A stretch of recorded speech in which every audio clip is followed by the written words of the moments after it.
त्यांना काय वाटतं यापेक्षा कायदा काय सांगतो हे महत्त्वाचं असं राज्य निवडणूक आयोगानं म्हटलंय। कायद्यांतर्गत निर्णय निवडणूक आयोग घेतो आणि घेत राहील। राज्य निवडणूक आयोगाने हे स्पष्ट केलंय। निवडणुका पुढे ढकलण्याच्या निर्णयानंतर नेत्यांकडून नाराजी व्यक्त करण्यात आली आहे। राजकीय नेत्यांना काय वाटतं यापेक्षा कायदा काय सांगतो हे महत्त्वाचं। राजकीय नेत्यांच्या नाराजीनंतर निवडणूक आयोगातील वरिष्ठांची भूमिका। कायद्याच्या अंतर्गत निर्णय निवडणूक आयोग घेतं आणि घेत राहील। राज्यातील जिल्हा परिषद निवडणुका आता 2 टप्प्यांमध्ये होण्याची शक्यता आहे। काही ठिकाणी आरक्षण मर्यादा ओलांडल्यामुळे 2 टप्प्यांमध्ये निवडणूक होण्याची शक्यता व्यक्त करण्यात आली आहे। 50% आरक्षण ओलांडल्यामुळे सुप्रीम कोर्टामध्ये 21 जानेवारीला सुनावणी होत आहे। जिल्हा परिषद निवडणुका 2 टप्प्यात। 50% आरक्षण मर्यादा ओलांडलेल्या जिल्हा परिषदांच्या निवडणुका 2 टप्प्यात घेण्याचा राज्य निवडणूक आयोगाचा विचार आहे। स्थानिक स्वराज्य संस्थांच्या निवडणुकांमध्ये 50% आरक्षण मर्यादा ओलांडल्याच्या मुद्द्यावर सुप्रीम कोर्टात 21 जानेवारीला सुनावणी आहे। 32 पैकी 17 जिल्हा परिषदांमध्ये 50% आरक्षण मर्यादा ओलांडली गेली आहे। 15 जिल्हा परिषदांची निवडणूक पहिल्या टप्प्यात घेण्याची राज्य निवडणूक आयोगाची तयारी आहे। 17 जिल्हा परिषदांच्या निवडणुका कोर्टाच्या निर्देशानुसार तर दुसऱ्या टप्प्यात निर्णय राज्य निवडणूक आयोग घेऊ शकतं।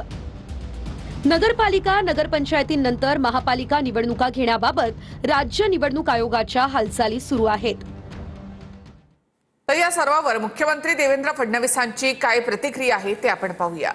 मुझे ऐसा लगता है कि इक्का दुक्का जगह पर तनाव हुआ, मैं नहीं कहता, लेकिन वो छोड़कर ओवरऑल कहीं पर भी तनाव नहीं दिखा। ये पीसफुली हुआ। अगर हम एक दूसरे के सामने लड़ रहे हैं तब भी हम एक दूसरे के शत्रु नहीं, हम एक दूसरे के दोस्त हैं। हम तीनों पार्टियां मिलाकर 75% जो नगर पालिका है उस पर हमारा कब्जा होगा या हम लोग उसको जीतेंगे, तीनों पार्टियां मिला। मुख्यमंत्री देवेंद्र फडणवीस आणि संजय राऊत यांच्यामध्ये काल रात्री 20 मिनिटं चर्चा झाली। फडणवीसांकडून राऊतांच्या प्रकृतीची विचारपूस करण्यात आली। फडणवीस आणि राऊतांमध्ये काही राजकीय चर्चा झाली अशी देखील माहिती मिळते। आशिष शेलार, मिलिंद नार्वेकर हे देखील यावेळेला उपस्थित होते।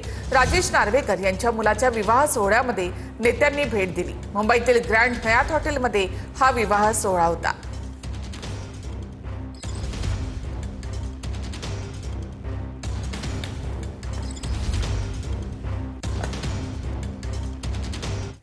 आजची आणखी एक महत्त्वाची भेट म्हणजे राज ठाकरे यांनी खासदार संजय राऊत यांची भेट घेतली आहे। संजय राऊतांच्या तब्येतीची राज ठाकरेंकडून विचारपूस करण्यात आली आहे।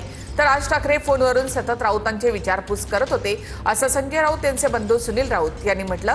राज ठाकरे आणि राऊतांमध्ये अर्धा पाऊण तास चर्चा झाली। राज ठाकरे 20 वर्षांनी घरी आले त्यामुळे आनंद झाला असं सुनील राऊत यांनी म्हटलं आहे।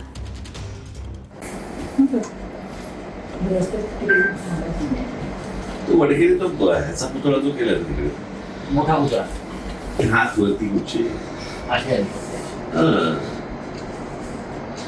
स्टाईल नाही म्हणजे अशी नाही सध्या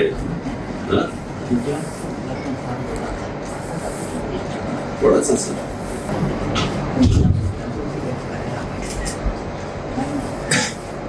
ठीक आहे ती जागा आढळली चांगलं